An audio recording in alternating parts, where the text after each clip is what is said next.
Welcome. Today we're going to do a Q&A with Mark Bradley, which means you have the privilege and the freedom to ask anything that is on your mind. We've had an incredible number of questions come in the community and after the other webinars, and we thought it'd be great to do just a webinar where you get to ask whatever it is that's on your mind, not necessarily related to any one topic that we're presenting. So that's what we're going to do today.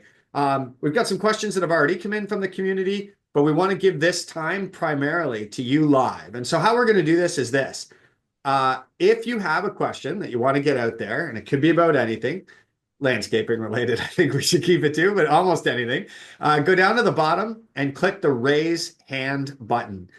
From there, I'll queue those up and I will prompt you to ask your question to Mark. You'll jump on mic. You're going to get a little prompt that says like, go on your mic.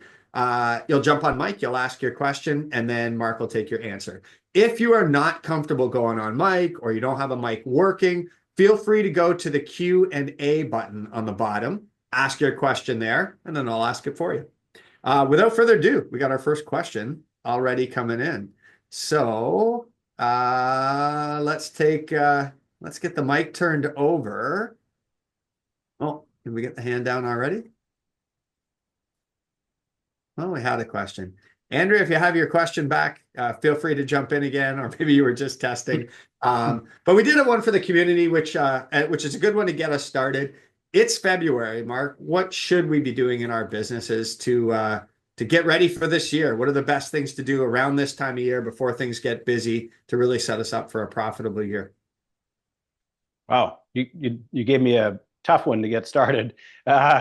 Yeah, I mean, February is just one of those months where we are all usually hustling. I think, we get our time off hopefully, a little bit of time off around the holidays. Obviously, if you're in the snow business, you're busy all the time. But January, I really feel ideally is that time of year where we really start to reset strategy. And if you haven't done that yet, that's where I'd start. Starting out with a good plan. Obviously, we want to have a solid budget. I always recommend getting that budget completed in Q4 of the previous year. But if you haven't done that, I would say get the budget set, work on some strategic plans to support that budget or to make that budget become a reality. And then here in February, really what I think you should be focused on is really refining the executional or the tactical type strategies to support the plan that you've set out in that budget. And so what I mean by this is, what's the people plan? What is the sales strategy, the sales process? What are the operational plans for the coming year? And then really kind of focusing and making sure that as you start to execute on the plan, you know how you're going to measure and how you're going to hold people accountable. So I always usually say that setting really clear strategy, good SMART goals, having a dashboard, those are kind of the key things to have in place getting into February. February, ideally, is really starting to refine the tactical strategies that support the plan. And so that's us looking at, how are we going to follow up on leads? What are we going to do to build more pipeline in our sales? What are we going to do to really double down on getting more efficient out in the field? And so we're really refining our strategies in February. Nice. Great one. Andrea's question did come in. So she got in here and it's kind of related to what you just talked about. So talking about sales and setting revenue goals, Andrea's asking, what's the best way to compensate a sales rep? Is it salary? Is it commission? What have you found to do best? And could you please take a couple of minutes to explain the specific structure of that compensation? Yeah, that's a really good question. It's a difficult one to answer without knowing if it's install or maintenance. So if I could kind of prompt for that, I'll continue on with my answer and try to answer in both directions. I think if you're selling a lot of install work, particularly design build type install work, the structure needs to be significantly different than if you're in the commercial landscape maintenance market. Obviously, the big difference is the revenue being recurring versus one time. Now, if you're in design build, there's always that opportunity to add on recurring maintenance if you've got a fine gardening service. But generally speaking, it's a big ticket, one-time purchase. And so if you're selling design build, what I'd really recommend is a fairly stable base pay. And so, a living wage as a base pay with an upside that is directly tied to a sales target. And again, that sales target is going to happen. You'll likely hit your sales target very early in the year as a design build salesperson. You're going to be out selling in January, February, March, April. In some companies, they're already sold out for the coming year. If you're doing luxury landscaping with really high average ticket, you're probably already sold out. And so where the upside becomes a reality is as the projects are completed, you're paying a commission based on them hitting the gross profit and really becoming the project that you had planned for. And this holds that salesperson accountable to the entire project process, to being there throughout the process. And this is usually a designer salesperson, in my opinion. Now, on the other end of the spectrum, we've got recurring maintenance customers that have very specific commission structures that are based upon not only selling and hitting a new business target each year, but then also hitting enhancement targets for expansion revenue, and then also hitting retention metrics to make sure that we retain that business. And so their commission structure needs to be quite different. In that scenario, I think you can go with a much lower base, if any at all, and really work toward a commission that's tied to the recurring business and the expansion sales for that rep. And so a couple different ways to do that. It's certainly something that we're going to be really covering deep in our revenue growth accelerator program, the 2.5 days in Nashville in early March. Basically come and join us for 2.5 days. We'll build out your sales process, your commission structure, your sales pipeline, your targets for building pipeline, for converting, and all of the metrics that a balanced scorecard would consist of for a sales rep and a sales department in a landscape company, regardless of whether it's install or maintenance or residential, commercial, or snow, for example.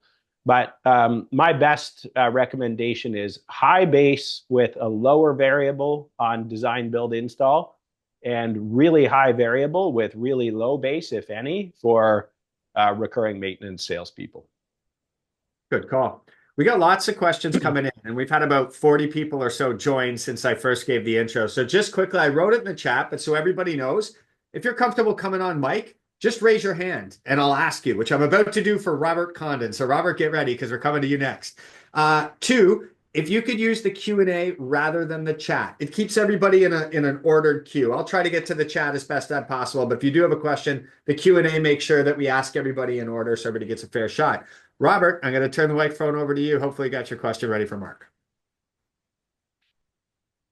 Hi, good morning, Mike and Mark. So I'm an owner-operator. This past year, we did about 350 in sales. First time for full-time in business. I'm looking to hire a couple guys. We had 4 guys last year, but we weren't efficient. What would be a good way to maybe recruit some better talent and have them actually follow the Element Crew app that I provide for them, but they still don't want to listen to what I'm trying to explain to them? Yeah, good question, Robert. And by the way, congrats. That's a big milestone, going full time and hitting such a big number so quickly. So congrats on that. So hiring, I always try to tell people there's a few key basics that I learned, and I think it took me far too long to learn. Number one, when you put out job ads, make sure that you're selling a career. And so when you put your ads out, show the full spectrum of wage opportunity. So start by advertising the wage at full rate and or a variable. And so showing what year 1, year 2, 3, 4, 5 looks like is a really great way to put out job ads. For example, just simply saying we're hiring qualified landscape technicians and the wage is $23 to $35 an hour. What this does is it just allows people to understand that there's a starting point and there's a much better future. So they can kind of see that career plan. I'm a huge fan of advertising apprenticeships. And nowadays you can use Greenius.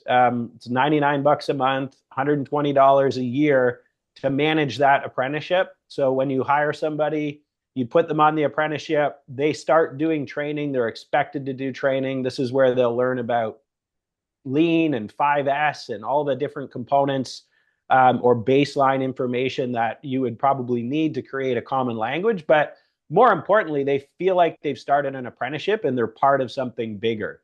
And so the job ad itself, the interview process that you follow, which we have a process on LeanScaper that you can follow that involves the job posting, the pre-interview questionnaire forms, the in-person interviews, the onboarding, a working interview, and then a probationary period. I think most of us as business owners, we fail to set really clear expectations when we're hiring and onboarding people. And so we don't get the behaviors that we're expecting. And so with your onboarding plan, you have to be super clear about what is expected. And if you're going to use the LMN Crew app, you need to make sure that that is really something that they're committing to when you're signing on, and that they understand that that's how they're paid. That's how you're handling your customer billing and your job costing. And if they don't follow that basic process, that they're just not going to have a position with the company. And so I think really setting clear expectations during onboarding will really help there. Great. Perfect. Hopefully that helps, Robert. Yeah, thanks for taking a few minutes to jump on there, Robert. I'll go back to the written questions. And for those of you coming in, lots of questions coming in. I'm just going to go back and forth in order, try to get everybody here. Mark, Jeff asks, when he's preparing his budget in LMN, is he supposed to enter all his equipment he has, even if it's paid for? Yes, absolutely.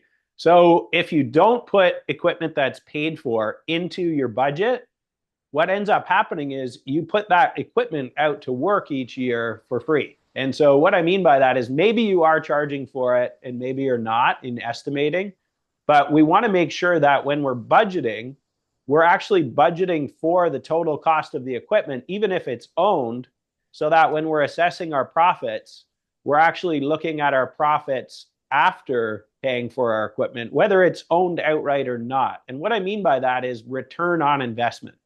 So just because you've actually paid the equipment off doesn't mean we should let the company use it for free, because really what we're doing in essence is then letting our customers use our equipment for free. So each year we want to put the equipment that's paid for into the budget, and we want to treat it as owned equipment in the budget. And what we want to do is capture that return on investment figure, that total dollar amount that the company is paying to have that equipment in action each year. And we want to build an ROI account, or potentially even another bank account, where every month those payments that we're sort of fictitiously making to ourselves goes into a special account called our return on investment account for equipment.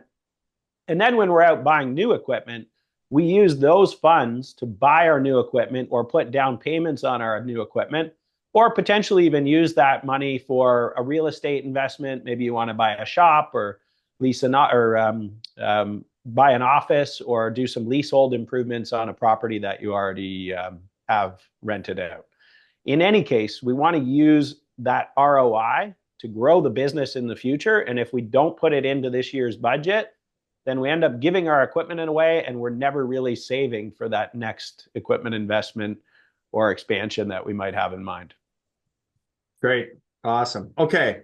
I would like to go to the next live question. We'll bounce back and forth here. And Rick Miranda, you're up next. So I'm going to put you on mic, Rick, just now. You should see a prompt on your screen. Oops. Got it. Yep. There you go. We good? We are. We can hear you, Okay. sir. Excellent. Thanks, guys, for putting this on today. Real quick review on who we are. I'm about 22 years into my company. We're about 45 people. We're in the Northeast in Rhode Island. And we, as I'm fine tuning and trying to get to a point of wrapping my head about joining the mastermind LeanScaper program. One of the questions that I have, we're 45 strong, the whole company. Um, we got to 6 million last year, both construction and maintenance. And one of my questions that I've always wondered is like, do I have enough middle management? And I have about I have three. There's five of us total in the office for middle management, including middle management. I wonder if if too many of my staff are either have too much on their plate. It's just like something that I just wonder where other companies my size fits as far as employees, yeah, middle management, office staff. Does that make That's a great, sense? yeah, it's a great question, Rick, and thanks for joining. It's great to see you here. The big thing that I typically recommend is actually managing overhead wages more to a percentage of revenue as opposed to a head count. And the reason for this is because there's a huge variation in the type of businesses in the landscape industry. And I think for many years, me included, I would use like one metric for any landscape company. And I just don't think that's reasonable given the complexity and the range in the work mix in our industry. So what I tend to recommend is if you're really heavy on install services, you should probably keep your overhead salaries down in the sort of 8 to 12% range as a percentage of overall sales. Now, if you're really heavy on recurring maintenance, where you've got more account managers out trying to do more enhancement sales and more cross-selling and more work to retain the business, that number's likely to go up. And so you're probably looking at something closer to 10 to even as much as 15, 16% is pretty healthy. And so a little lower mix on install than maintenance. Now, as far as headcount goes, the easy way to look at that is I really believe that a 1 to 5 or as much as a 1 to 8 ratio for direct reports makes a lot of sense. So if you've got an ops manager out in the field, they can probably manage up to 8 crews at the most, depending on how tight your systems are. If you don't have a lot of systems, that's probably 2 or 3 crews. And so the more systemized you are, the less overhead you need. And very similar in any management position, whether it's finance, sales, operations, maybe a maintenance division manager or a construction division manager. Generally speaking, like 5 to 8 direct reports below each person is a good form of measure. So in a company your size, you're probably pretty close to that in terms of a ratio, just loosely doing the math. But again, based on your work mix, you would have to use the ratios that I mentioned, 8 to 12% for install heavy, and maybe 10 to 16% for maintenance heavy, and then utilize that 1 to 5 ratio and know that you can flex it up to about 1 to 8 if you've got really tight systems. Awesome. Rick, I hope that nailed it for you. Good to see you, or hear from you, by the way, while we're on this. And next, Ryan had a question mark that sort of goes well with Rick's question. I think one of the things he was asking was, how does he decide whether he has enough overhead versus field? The other question within the overhead stuff, operations, sales, production. He's a $5 million company, or at least asking on behalf of a $5 million plus company. How do you split those? Are they 3 separate roles? How do you split those roles? How do you see those 3 functions from an overhead perspective? And sort of what's the magic formula once you're over 5 mil? Was there a work breakdown? I'll just ask this for everybody asking questions. If you could just tell me when you say revenue, what services, that makes a huge difference in my answers, and I can be less vague. But what I'll say here is is there, Mike, a breakdown or no? There is not, but Ryan's been Okay. pretty active on the chat. So by the time you get into it, I'm sure he'll answer. I'll answer both ways. It's just I might be missing the mark a little for the person asking in some cases. But a $5 million business, in my opinion, needs to have at the very least some managers and potentially even a few directors. And so what happens is getting to $1 million, you're the owner is doing everything, operating, doing it all. And then going for up to 3 million, you're starting to bring on some managers.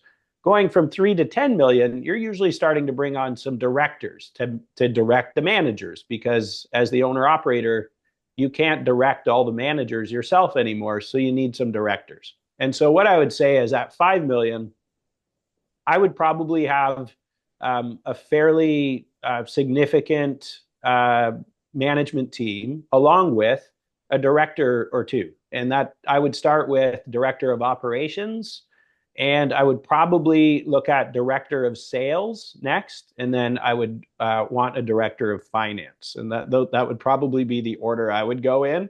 First, I want a director of operations. Next, I want a director of sales. And next, I want a director of finance. Awesome. And Ryan did ask for us, and he's just like right around that big mix: 50% maintenance, 30% install, 20% snow. So I think you nailed it anyway, or you were getting to it. It was the more generic answer of the group. I wouldn't emphasize a director of sales if you weren't doing a lot of recurring maintenance. I would leave that to the owner to work through with the design sales team if it were all design build. But my answer probably worked more generically there. Awesome. Okay. Helen's got a question. And then Kenneth, if you want to get ready, you're going to be up next. You're on mic. But Helen asks, with a small company, about 8 people, how would you suggest that we share the financials, or are we too small to share the numbers? That's a great question. My answer is you're never too small to share financials. And the way that I would share them is just with the budget. I would show them the budget at the start of the year, what we're planning to do: sales, expenses, profit, gross profit, revenue per hour. I would get that out and as transparent as possible, as quickly as possible. And then on an ongoing basis, using the balanced scorecard, you're just really showing the budget versus actual, using the LeanScaper balanced scorecard to just show them top line sales, gross profit, net profit, revenue per hour, all the metrics around training completions and career development, customer metrics like retention, growth rates. We're going to try to share as much as possible with everybody on the team when the company's getting started, so that they can help grow the business. And so the earlier you start to share metrics, the sooner you have a team that knows how to help you win the game. And I think the biggest thing for all of us as owner operators is finding a way to unlock the entrepreneurial spirit in everybody in our companies. And so, yes, maybe the founder is the entrepreneur, but I think you've got an entire team of intrapreneurs, people who get out of bed each day and go to work for themselves. They happen to have chosen your company to go to work with.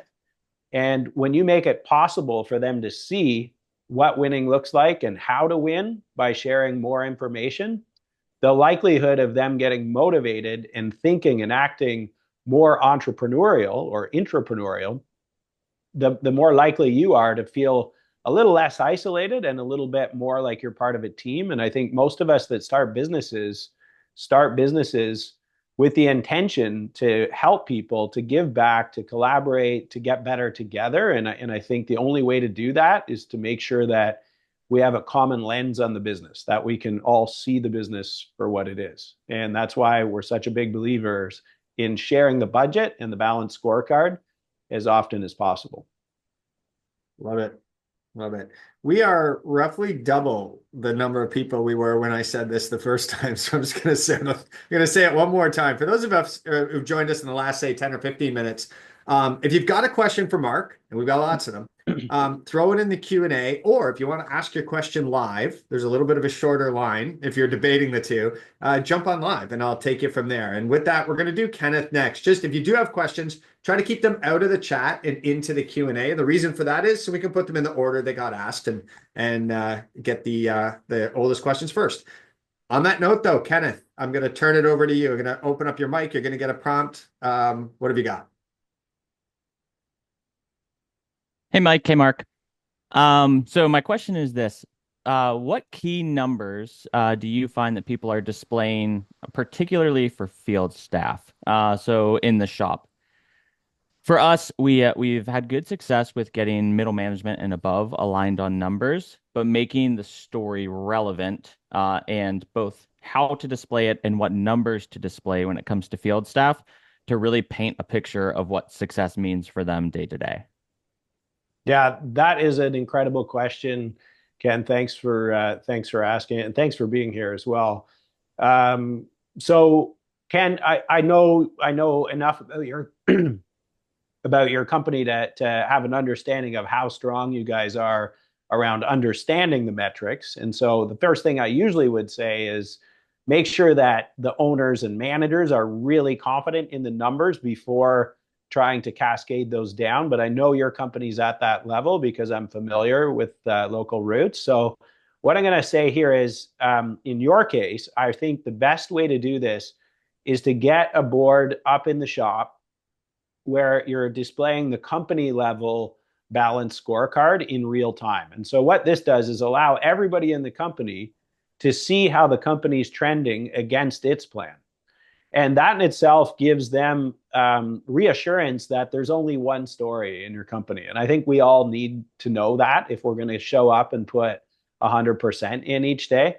And then what I'll say is when you use the balanced scorecard approach, that company level scorecard aligns or matches up to a department level scorecard, which shows how each department's doing, and a crew level scorecard, which then shows the crews how they're doing. And what we do is we kind of change the metrics a little bit as we cascade from company to department to crew, and even, right on down to individual, which is something that we highly recommend over time, growing into even having individual scorecards. Now, what we want to show a crew at a crew level, I'll stop there for this answer.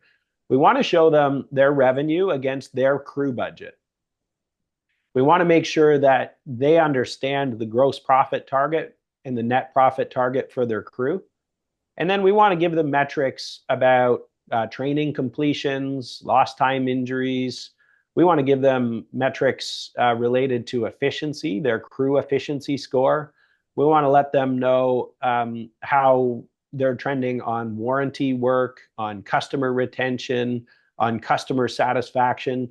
And we want them to know that at the crew level. And the way that we're going to give them that is in a balanced scorecard that just aligns up to the company scorecard. So the metrics are very relevant to their crew, and they begin to understand that it's their job to hit the financial targets because money is the fuel that makes the world go around. And the learning targets they have to hit because we want to continue to invest in their development and grow them as individuals so that the company continues to get better and we can serve our customers the way we promise. And then third, we want to make sure that we're looking at operational efficiency metrics like efficiency scores and crew scores so that we can make sure that we're turning waste into revenue so that we can pay the staff more and maintain profit. And then last, of course, we're always focused on customer retention, customer satisfaction, the cost of warranty, callback metrics to make sure that everybody understands that safety, quality, and efficiency are always our priorities. And we're never going to over-rotate on efficiency or speed that might impact quality or safety in order to get better financial metrics. And so I think really just making sure that they're metrics that they understand, that they actually have control over, is a great place to start, knowing that they're always going to have to be involved in upstream activities like estimating. And what we want to give them the opportunity to understand is when I've got estimated versus actual hours as my key metric as a field worker, an estimator upstream has created that number based on what we know to be our production rates. And so the two big metrics that I'll leave you with that I want to make sure frontline staff always know: what is the production rate for the work that I'm being assigned? And what was the estimated versus actual hours? And then the third metric that I would layer in would just be the crew score. If you're using LMN, you can very clearly see the crew score, which is their efficiency rating. And so for field staff, as long as they know what the estimated time and the production rates were, and they understand their efficiency rate, they've got all of the components in front of them to make sure that we're profitable. And then we just have to make sure that they're doing their training and that they're following company processes and really contributing to the efficiency and safety and the customer happiness as we roll throughout the year. And we just need to make sure they can see those metrics each month so they know when they're doing well and when they're not, so that we can kind of take away the emotional reactions day to day and really just talk about rational, data-driven insights that we're just looking at metrics and then we're trying to come up with solutions to improve them. Awesome. Thanks, Mark. And thanks for your question, Ken. Chad asks, how would you structure a sales department goals if you're a bid build company and it's more of a team effort rather than individual goals? If you're a bid build company, specifically, how would we come up with sales goals? Yeah, how would you structure exactly that? How would you structure more like sales department goals if you're just in the bid build business and it's more of a team effort? Yeah. So in any sales org, the leading indicator of success is pipeline. And regardless of whether you're install, design, build, install, bid, build, maintenance, commercial, maintenance, residential, irrigation, snow, any segment, I'm going to say this: the number one thing to really align around is the pipeline. And so we need to know exactly what our sales target is for the year, and that allows us to begin with the end in mind. And so anytime we're ever setting targets for any department, we have to begin with the end in mind. And so if I'm going to build a bid build sales process around, let's say, a $10 million sales goal, what I'm going to do is I'm going to back that up over 12 months and say, well, what has to be true each month of the year in order for that 10 million to become my new reality at the end of the year? And so by asking those two questions, we start to think about pipeline. In January, how much work do I need to bid and close in order for me to hit 10 million at the end of the year? And then the same question has to be answered for February, March, April, May, and every month throughout the year. And so the leading indicator of hitting the $10 million goal is how much work do we need to actually find on our local bid sites or through our relationships that are feeding us with these bid build opportunities. So how much opportunity do we need? How much proposed work or estimated work do we need to actually put out every month? And how much do we need to close? And it's the conversion rate from the opportunity to estimated and from estimated through to closed that dictates how much work needs to be bid each month. And so if you want to hit a goal, you need to know those three conversion rates. And basically what we would be doing is saying, in January, we need to bid $2 million worth of work with a 30% close rate in order to hit a $600 million sales target. And then did I say 600 million? $600,000 sales target. And so what we're trying to do is build pipeline that factors in the conversion rate to hit the target each month. And generally, that's what we teach. Now, again, we've got an upcoming revenue growth series that we're going to be 2.5 days in Nashville the first week of March. You would come in, use our templates, tools, and build your pipeline month by month, along with your pitch decks, your talking points, your entire sales process for training your staff over 2.5 days. And so hopefully that answer is clear, but always manage to pipeline. And that management of pipeline is always set by setting it according to your goal at the end of the year. So begin with the end in mind and work back from there. Always factoring conversion rates at every stage. Love it. Now we're going to turn it over to Sean. He's got a question live. Sean R., hope you're there. Yep. Thank you. So it was kind of touched on earlier, but we're currently budgeted for 5.5 million, high-end residential, design, build, and maintenance. We're 3.2 million in construction or design build, and the balance in maintenance and snow. And so we're adding some overhead positions, middle management. We just hired a new director of operations. And my wages and overhead salaries is currently about 18% of budget, 18 to 19% of budget. And that feels really high. And I'm struggling to reconcile our net profit with such a high salary. But I also have been told that overhead salaries kind of stair step with growth. So I'm just trying to maybe get some guidance on how do we know whether we're too heavy or not, given the growth and kind of where we're at. Yeah, I got you there completely, Sean. That's a struggle that every scaling business deals with. You get outside of some of the recommended ratios when you're planning to scale. And so what I always like to tell people is that is the importance of having a 3-year forecast. I really like even a 5-year growth goal with a pretty reasonably tight 3-year forecast. And what I mean by the 3-year forecast is like, what does the org chart look like this time next year and the year after, so that if we do get a little over our skis this year in terms of those ratios, there's not really a problem knowing that we're growing into this next year. We all do this in all parts of life. We prepare. And so it sounds to me like your business is scaling and you've put a person in place that's going to allow you to keep growing. And this is a big one for me. I often talk about the ones and the threes. Like when you go from 1 to 3 million, it's a different business than going from 3 to 10. And where you are, you're kind of in that middle zone of transitioning from 3 to 10. Anytime you're in a middle zone between the ones and the threes, whether it's going from 300,000 to a million to 3, or 3 to 10, or 10 to 30, when you're in the middle zones, what I've always noticed is you tend to get a little bit higher on overhead during certain periods while you're investing in a team that's going to allow you to keep scaling. And then it gets better, and then it gets worse, and then it gets better, and then it gets worse. But what you're really doing here, Sean, is investing in enterprise value.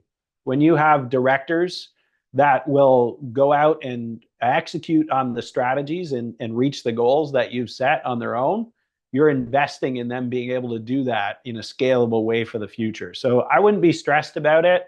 I don't generally like to coach people to ever operate at less than 10% forecasted profit. So provided you can crank things up in terms of overhead recovery in your pricing to get to 10% and still recover the salaries that you're describing, I think you're in a healthy position. Does that help?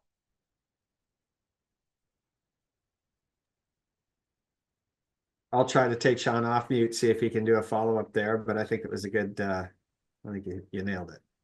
Okay, great. Yeah, that's definitely helpful. I think maybe it's just a reframing because we run on EOS, so we have, a very clear 10, 3, and 1 year picture. And so maybe it's like you said, an investment and not so much just a blinders on, hey, this year is a lower year. It's an investment year. Yeah. With EOS, you're planning your org chart out in advance. And when you look at what that org chart's going to look like in 3 years, sometimes you have to invest a little heavy this year in order to get there. It sounds like you're doing all the right things to me. All right. Next up, Brady asks a question. Data integrity accuracy is crucial in a data-driven company. So what processes and tools can we put in place to better ensure that we get accurate data going in our system, so we're making decisions based on that? That's great. Great question. I think what I've learned over the years building software for the industry and then also scaling my own businesses is that data has to be treated as the number one factor when creating an execution strategy. So when we leave this strategy of saying, hey, we're going to grow revenue by 3 million this year, the very first consideration needs to be, how are we going to measure whether or not that's happening on an ongoing basis? And when we align on what the data needs are, then it gets much easier to build supporting mechanisms to get that data without overcomplicating it. And what I've always noticed is when we're not super clear on what data needs are before we start asking for them, we flood ourselves with inaccurate data and it just becomes a mess to deal with. And then it becomes actually an excuse for everybody to align to.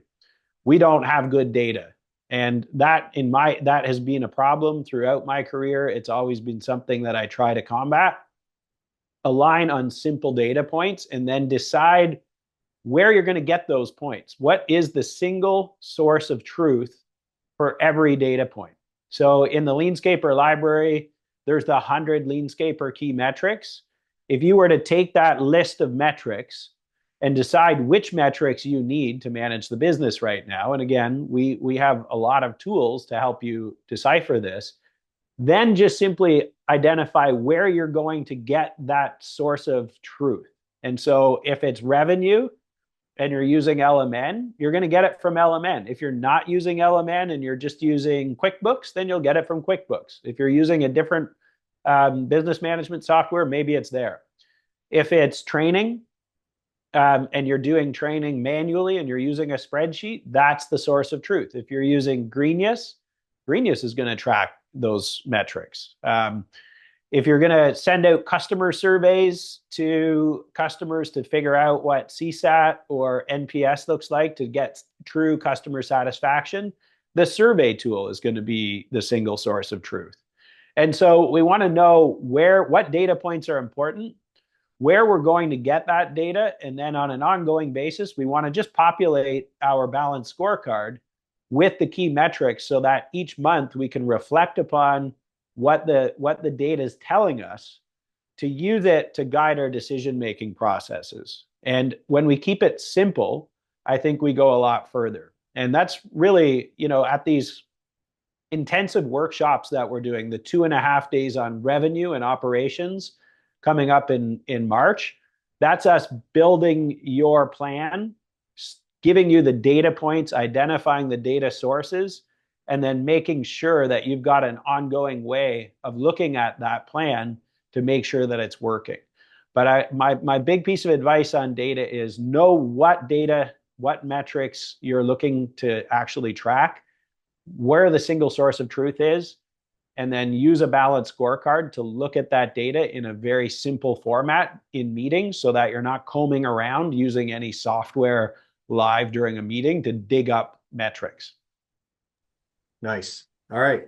Nicole, it's got a bit of a higher level question. It's a good one. Top 3 books that people could read in your development as an entrepreneur, and then a quick follow-up, which is approximately what revenue level when you started to really apply an EOS type of approach to running your business and how it helped you. Wow, those are really good questions. So books, I am a little weird about recommending books, not knowing where people are at in their career. I really truly believe that our businesses are a reflection of us. And so most times when I start to talk to a leader, I recommend books that I think will help them evolve as an individual so that the business reflects better from their leadership. And so that would be a really hard one for me to answer. When I was younger, I used to fire back a few books really quickly, but I think as I've become more self-aware myself and as I try to always improve my own leadership, I try to be a little more specific in what I'm recommending. But a book that I think every leader should probably read is a book called The Mountain Is You. It's written by Brianna West. It's an incredible book just to help people understand themselves and, just how much our limiting beliefs and self-sabotage actually comes into play in our lives day to day, when we're not as self-aware as we need to be. And so I think that one is just one that every leader should read at some point. One of my favorite books from the past few years, a book called The Art of the Impossible by an author named Stephen Kotler. It really talks about taking on what appears or fears or feels impossible, and understanding how to kind of break that down and tap into what he calls sort of your superhuman, through a combination of biohacking and changing up your habits. And so those are two that I just think every business owner or leader, needs to read. Hopefully that helps. And part two, I actually have never run my business on EOS. I get it. I like it. It's a worthy system. I like to think that I ran my business on Lean, and we used a balanced scorecard, and we used a method around Lean that, loosely kind of looks and acts and feels a bit like EOS. Basically, I really strongly believe in getting a really clear mission, a really clear vision, getting some SMART goals, some key metrics that support the goals that we can all look at on a regular basis and align to.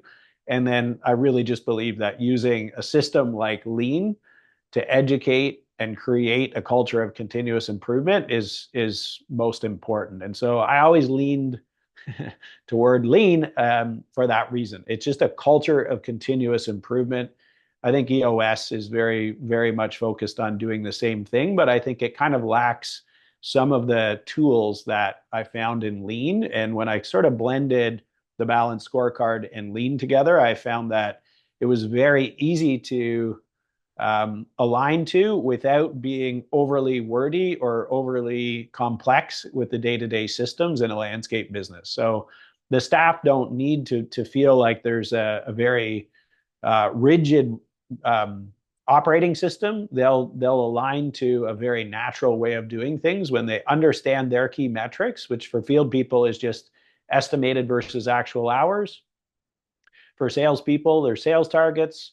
For ops leaders, there's gross profit and revenue per hour. And once everybody just starts talking a common language, the business just naturally starts to get better because we see the business the same way. We can align to some basic metrics that are telling us a story, and then we can react to them by using proven methods to eliminate waste and turn that waste into more opportunity for everybody in the business. Awesome. All right. Getting close to 10 minutes left here, so we'll try to get to a lightning round of questions and answers and see if we can get through the rest of them in the queue here. Number one, and this obviously could be a big one, so we'll try to maybe get a couple quick ones out there, but difficulties recruiting labor, right? And find quality workers. Sounds like the method Scott's using there is get an ad out on Indeed, get responses, call them back, see where it gets them. What other advice do you have for maybe finding candidates a little better? This is always a hard one to answer, but I'm just going to use some hard love here for everybody. If you are having a hard time finding staff, it is a reflection of your leadership. And so the fact that whoever's asking the questions asking should be an indicator that you've got something to learn. And that's why you're asking the question. For me, I never stopped trying to figure this one out. I mean, we're always working on attracting better people, working on improving the way that people are able to understand strategy and turn that into a reality. And so I really believe that as a leader, if you're struggling to find people, then you're probably not being as clear as you should be about your why and your mission. And so I think starting with a really strong vision for the business and really understanding what the why is behind the business is a great place to start. And then starting to really tell that story more frequently in your job ads, in your hiring pages, in your onboarding, in your training, in the way that you incentivize people really changes the game. And so I always like to tell people it's not one thing, it's many things. And what you're really trying to do is create a culture of continuous improvement whereby people believe that if they join your company, there's opportunity for them to continuously improve and help the company continuously improve while serving customers in a meaningful way. There just has to be some purpose. And in the landscaping business, I think we all, share a purpose. We're making communities better. We're helping people enjoy their properties. We're creating public spaces for people to get outside and connect and enjoy their lives. I think we're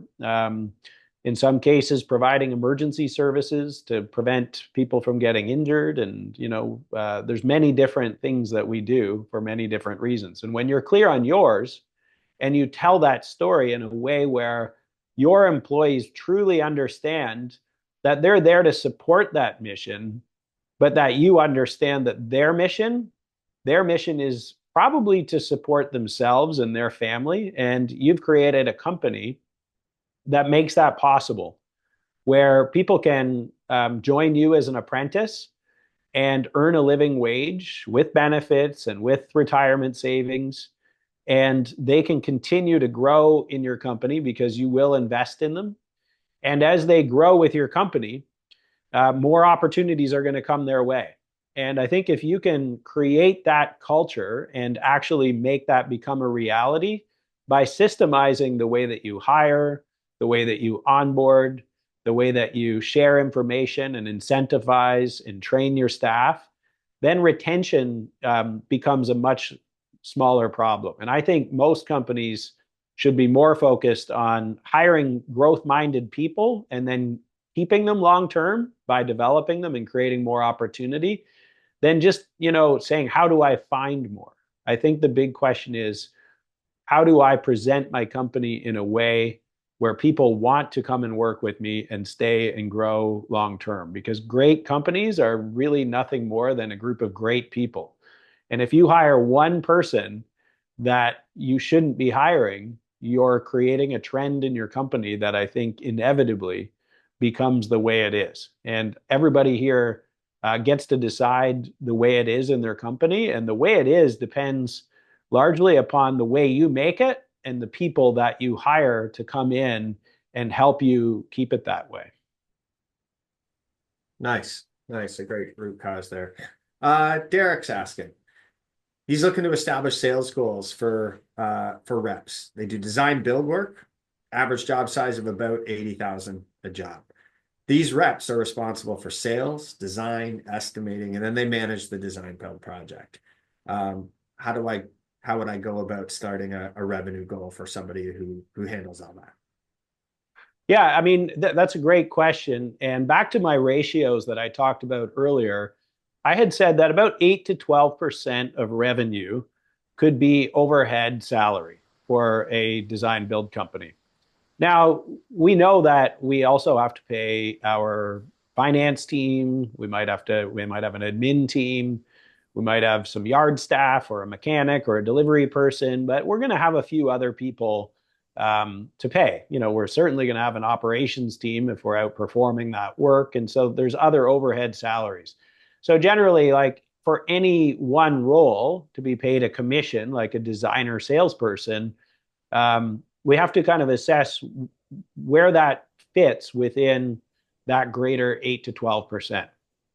Now, generally speaking, I think if the designer is going to be paid a base salary, then commission is going to be a percentage of that. In other words, if I'm paying that designer $50,000 a year, and if they have a $2 million threshold to hit with a certain gross profit, there's two ways I can pay them commission or bonus. One, I can pay them each time a job ends, a set percentage of, let's say, 5% of their wage or 10% of their wage, somewhere in that range.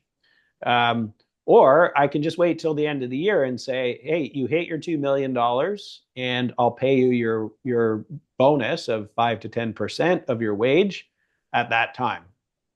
I don't think that we should be commissioning designer slash design build salespeople on top line revenue. That's just my belief. I think that there's too much risk in the gross profit, the revenue per hour, the production hours to just allow somebody to sell work and get a percentage of revenue. I've seen too many companies get hurt this way. It creates a scenario where the owner needs to be a micromanager or some other manager needs to micromanage the process. I really prefer that designer salesperson to be really connected to profitability. And so if I was paying this person a fixed annual wage, I'd give them a really high upside based on percentage of wage that's directly linked to profitability. Awesome. Super clear. Ian. Hey, Ian, by the way, good to hear from you again. But he wants to say, he wants to know about the balanced scorecard. Is that something you would show on a live TV screen so that all staff can see? And if so, would you show just an overall one? Would you show crew leaders or other staff's balanced scorecards on a screen? And then he also asked for a summary of the mastermind weekly calls and how they're managed. Yeah. So yes, I would definitely be more than confident to show balanced scorecards at every level of the company transparently throughout the company. I think you could do those on a screen. You can print them. You can email out a report. You can create a live dashboard. We are big believers in transparency. And so I think that at company level, department level, crew level should be very transparent and available throughout the company. But individual scorecards, personally, I think don't need to be hidden, but I think that one's kind of up to the leader of the company.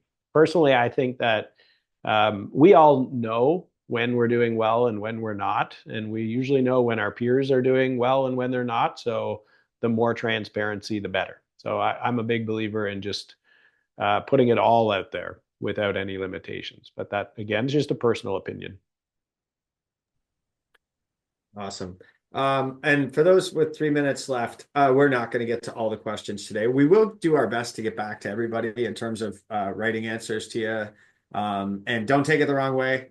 There's a volume of questions we just couldn't get to. We did them in order. So there's nothing wrong. There's some really good questions that I wish we had time. We're also going to do this weekly. So if you had this question, you've got other questions based on answers you got today, come back next week, same time, same place. We're going to do this again, and we'll drill into ones we missed.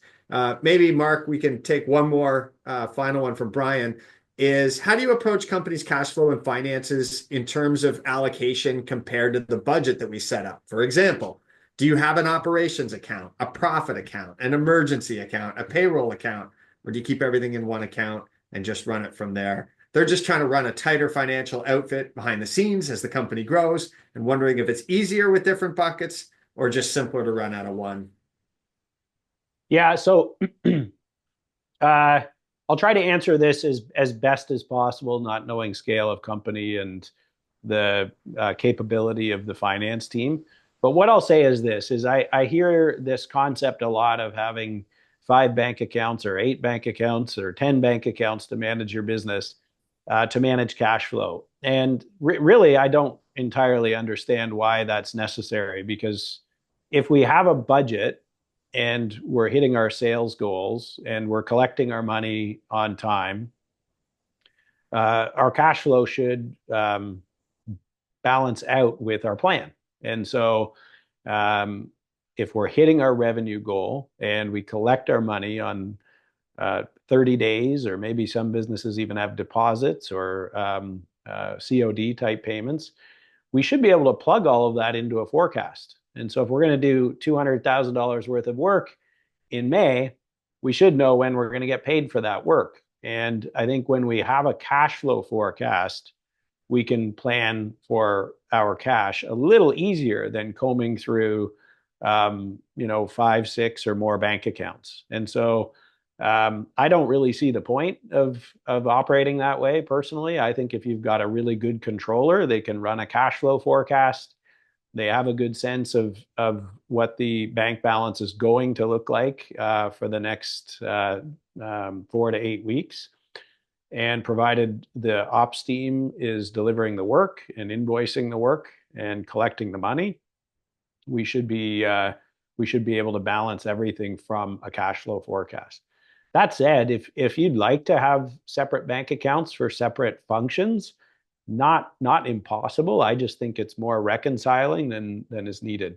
I completely get the concept of having a separate account for payroll. That's very normal in most businesses because naturally we want to put a transfer into the payroll account and make sure all the checks clear no matter what's happening. And I think as you're scaling a business, that's a healthy thing to do for sure. And an easy way to do that, knowing your percentage of payroll as of revenue, you can, simply move that percentage from every deposit into your payroll account so that it's just kind of naturally an imbalance. But beyond that, I don't think I'd recommend having too many bank accounts for too many different reasons. An ROI bank account is a great thing to have if you've got a big fleet paid for, that you start to save some money. But aside from that, I don't think you need to overcomplicate it. Excellent. That's great. We are almost right at time. Well, we are at time. We're a little bit over, but we almost nailed it. Again, for those who ask questions, there's so many good questions in the thing. We'll start posting answers to the community. I'm sorry we didn't get them live. Like I said, if you want them live, come back next week. We'll do it again, but we also aren't going to hold you hostage. We'll get some answers up there in the community. We'll start a discussion there. And again, you got something else to ask about it, feel free to jump on. Just a couple of things coming up next week. Next week, I got a budgeting workshop coming up. And so if you're interested in, or you've got questions on building your budget, we're going to go through the process of building a budget, but mostly Q&A. So we're not going to walk through every single detail, but we're going to describe the objectives. We're going to take questions as we go. And we're going to look at building a company budget, department budgets, divisional budgets, and ultimately crew budgets. So lots of detailed questions when you take those layers apart. And we'll just be there to explain what to do and then take any of your questions to address your very specific questions and answers there. Also coming up in the first week of March, the Mastermind first on-site revenue and operations intensive. For anybody that's part of the Mastermind Accelerator program with LeanScaper, we'll be getting together in Nashville and we'll be crunching through some of what we did today and a whole lot more when it comes to optimizing your sales and revenue and profitability, really. And then also in the back end of that week, turning our focus on operations and setting up our ops this year to run as lean as efficiently as possible. Mark, anything to add? Just to note it, just so there's no misunderstanding, that's not just for people in the accelerator program. You get tickets for the events with your accelerator program membership, but if you're not in the accelerator program and you'd like to attend any of the quarterly intensives, you can buy tickets to come to those events without being part of that program. So for anyone that hasn't made the decision to dive into the monthly program yet, those tickets are available, and we'd love to see you there for sure. Yeah, absolutely. Thanks for the clarification. All right. Without any further ado, I think we'll sign off for today. Like I said, we'll try to tag you we will tag you in the community if you ask a question and we answer it there. So if you haven't joined the community, it's community.leanscaper.com. You can join from there. You can go to our website at leanscaper.com, get all the information about those events I mentioned, how to join the community, and everything that's coming up next week and the week after. Thanks again, Mark. Great answers today. Yeah, thanks everybody. Thanks for joining, and we'll see you next time.